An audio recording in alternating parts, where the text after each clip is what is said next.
silakan masuk. Nah, duduk. Ya Ibu. Alhamdulillah ya akhirnya Iya akhirnya Ibu. kita punya waktu buat ngobrol. Kutunggu-tunggu nih Ibu ngobrolnya Ibu karena mau sekali ini cerita Ibu, takut Kak lagi melakukan sesuatu Ibu. Iya, maaf ya sebelumnya Ibu ada urusan kemarin-kemarin jadi bisanya waktu sekarang aja. Ya Ibu tidak. Alhamdulillah. Oke, baik.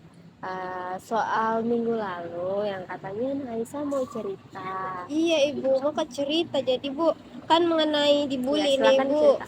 Kan dari pas kelas 1 Ibu sering dibully sama teman-temanku Ibu, sampai-sampai dijauhi. Jadi semenjak dari situ Ibu susah Kak percaya sama orang, bahkan untuk cari teman kayak susah sekali Kak dapat karena selalu terbayang-bayang itu traumaku Ibu. Apalagi nanti kalau dijauhi Kak lagi Bu, sendiri Kak lagi. Biasa tuh Ibu kalau sudah mau dijauhi Ibu biasa menangis Kak sendiri Bu. Gitu. Baru nggak tahu kamu cerita di mana Ibu. Iya.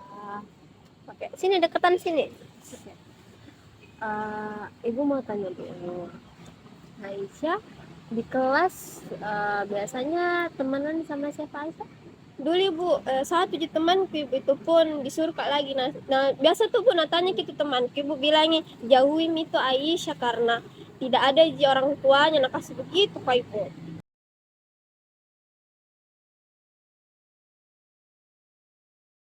Oke, jadi Aisyah cerita, kata Aisyah, Aisyah dijauhi sama teman-teman kelas Aisyah.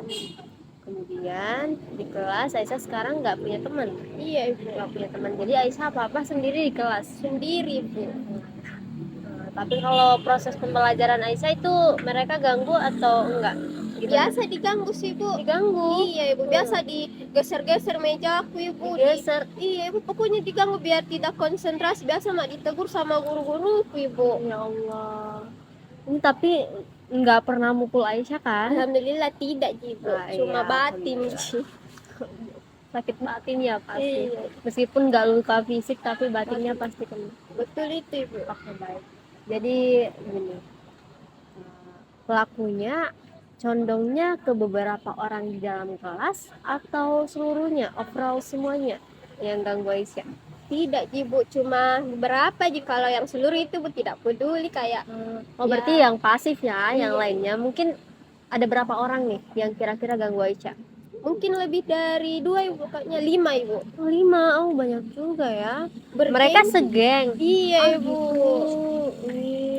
Jadi Aisyah ini sendiri di kelas, kemudian diganggu sama geng itu. Iya. Yang dimana geng itu ada 5 orang. Betul sekali. Geng itu cewek semua atau gimana? Cewek semua aja Ibu.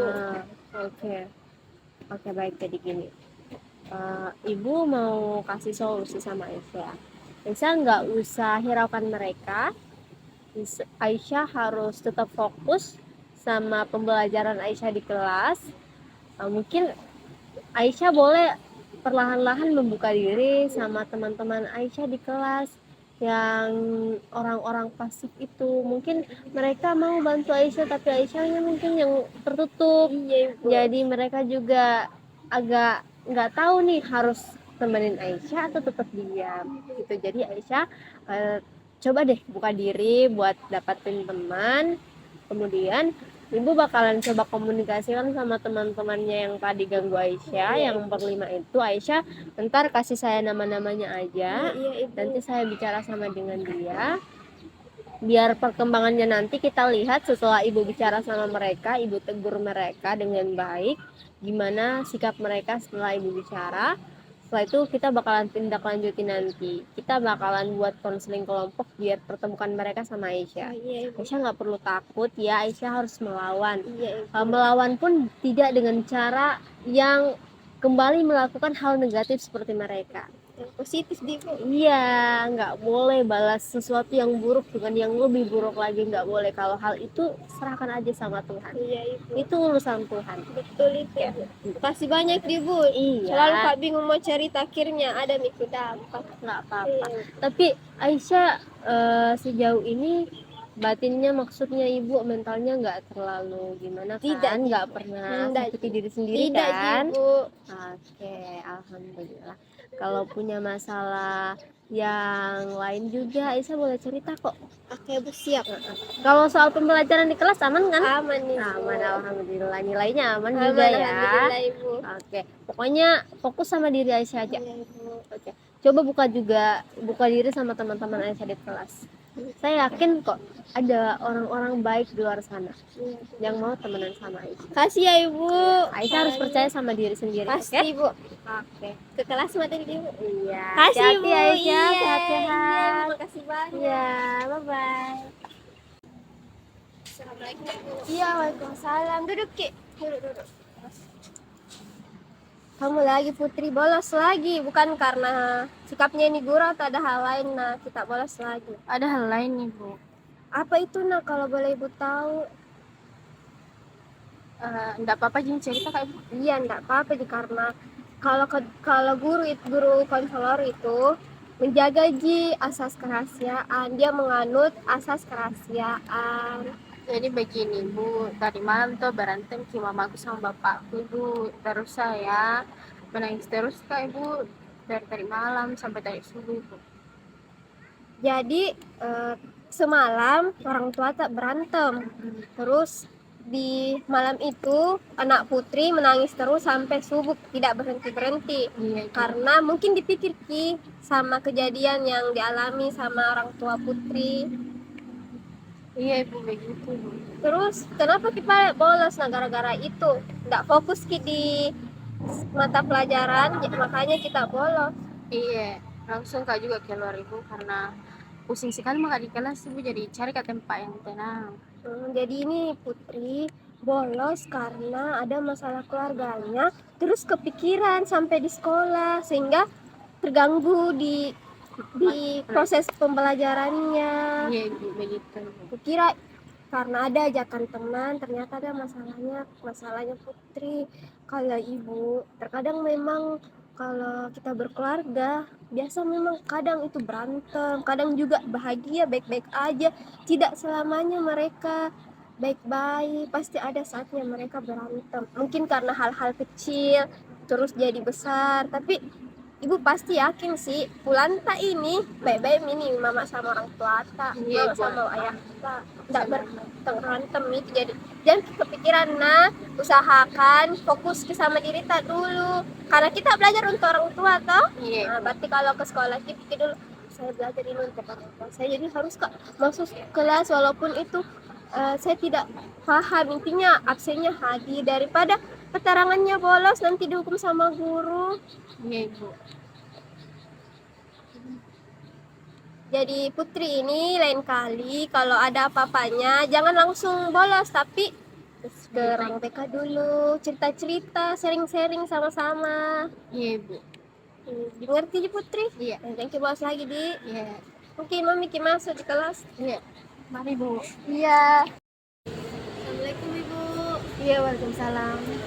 Duduk Ki. Kenapa Ki lagi Nariska? Bukan melapor Ibu. Kenapa Ki? Itu guru yang kemarin kasih begitu Bu, bahkan parah-parahnya nak kasih tidak lulus Ki semua di mata pelajarannya Bu, nancam kayak begitu karena tahu bilang melapor ke guru BK. Kenapa begitu deh? Nah sudah juga jelaskan. Iya, Sudah juga Bu. aku bicarakan baik-baik. Tapi kenapa sih? Takut aku kayak ini Bu, karena jangan sampai saya yang tidak nak kasih lulus, nah tidak bisa naik kelas Bu, karena tahu bilang saya melapor ke kita. Tidak Ji, nanti mungkin begitu memang gaya belajarnya yang Ibu Nariska kasihkan Ki. Jadi bagaimana nih Bu? Nanti saya masuk di kelas satu untuk memberikan bimbingan layanan klasikal. Iya Bu. Iya. Iya paling. Jadi saya tunggu Ki nanti di kelas nih Bu. Iya. Silahkan dulu Bu. Iya. Assalamualaikum warahmatullahi wabarakatuh. Perkenalkan, nama saya Putri Amalia dengan NIM 22808 501050, kelas PKC angkatan 2022. Saya akan menunjukkan laporan eksplorasi masalah yang dilakukan oleh Rizka Aulantia Aris dan Andi Aisyah Sabrina, yang dimana konselor sebagai Rizka Aulantia Aris dan konseli sebagai Aisyah Sabrina. mengenai eksplorasi masalah, merespon isi di bagian 5 fasilitasi konseling. Untuk mengeksplorasi pembicaraan, saya memberikan nilai 4 karena Saudara Rizka sudah jelas dalam memfasilitasi konseling, yaitu Andi Aisyah Sabrina, untuk mengeksplorasi isi pembicaraannya terkait masalahnya tersebut. Dan untuk poin merespon masalah pada bagian merespon perasaan yang diungkapkan melalui pikiran konseling, saya memberikan nilai 5 karena Rizka sudah sangat baik dan lancar dalam merespon Andi Aisyah Sabrina sebagai konseling, dan di mana dia memberikan respon yang sesuai dengan isi pikiran Andi Aisyah Sabrina. Dan pada bagian merespon makna, saya memberikan skor 4. Pada bagian memberikan respon terhadap argumentasi logis yang dikemukakan oleh konseling, di mana sudah sangat baik dalam memberikan respon yang dikemukakan oleh konseling Andi Aisyah Sabrina. Baik, hanya itu yang dapat saya sampaikan. Wabillahi taufiq wal hidayah. Wassalamualaikum warahmatullahi wabarakatuh. Assalamualaikum warahmatullahi wabarakatuh. Perkenalkan, nama saya Rizka Lanti Aris dengan NIM 220404501021. Pada kesempatan kali ini saya telah mengobservasi hasil dari keterampilan eksplorasi masalah dari hasil praktik konseling yang dilakukan oleh Saudari Andi Aisyah Sabrina dan Putri Amalia, yang dimana yang menjadi konselor di sini adalah Saudari Andi Aisyah Sabrina. Nah, ada pun 3 poin yang telah saya observasi, yaitu mengenai merespon isi, merespon perasaan, dan ada juga merespon makna dari proses konseling tersebut. Di sini saya memberikan nilai ataupun poin kepada Saudari Andi Aisyah Sabrina sebesar range 4-5 karena saya rasa mulai dari respon isinya, merespon perasaannya, dan merespon maknanya sudah cukup baik dalam proses konseling tersebut. Makanya saya memberikan nilai dengan range 4-5. Dia merespon pernyataan konseling berdasarkan sebab akibat sudah sangat baik, kemudian menafsirkan masalahnya mulai dari pikiran dan perasaannya juga sudah cukup baik terhadap konseling. Untuk itu saya memberikan range nilai tersebut. Demikianlah hasil dari observasi saya. Lebih dan kurangnya mohon dimaafkan. Wassalamualaikum warahmatullahi wabarakatuh. Assalamualaikum warahmatullahi wabarakatuh. Perkenalkan, nama saya Andesa Sabrina dengan NIM 220404500023. Baiklah, saya di sini sebagai observer dari kegiatan praktik konseling mengenai teknik eksplorasi masalah dari Putri dan Rizka, yang dimana Putri yang menjadi konselor sedangkan Rizka Olianti Aris yang menjadi konseli. Baiklah, saya akan menilai mengenai teknik-teknik eksplorasi masalah. Yang pertama, merespon isi. Nah, bagian-bagian untuk merespon isi, Putri mendapatkan poin itu 3 karena mengenai cara dia memberikan respon berdasarkan urutan kronologis dan lainnya itu masih perlu diperbaiki. Sedangkan untuk merespon perasaan, Putri mendapat 4 karena mengenai bagian di permukaan yang diungkapkan untuk konseling, perasaan tersebut di balik pernyataan konseling itu cukup baik dan perlu lagi dikembangkan. Yang terakhir, merespon makna. Di sini Putri sudah baik dalam merespon makna, namun ketika Saudari Rizka Olianti Aris menjelaskan pengalamannya, Putri kurang memberikan respon. Sekian dari hasil observer saya. Mohon maaf apabila ada kesalahan. Wabillahi taufiq wal hidayah. Wassalamualaikum warahmatullahi wabarakatuh.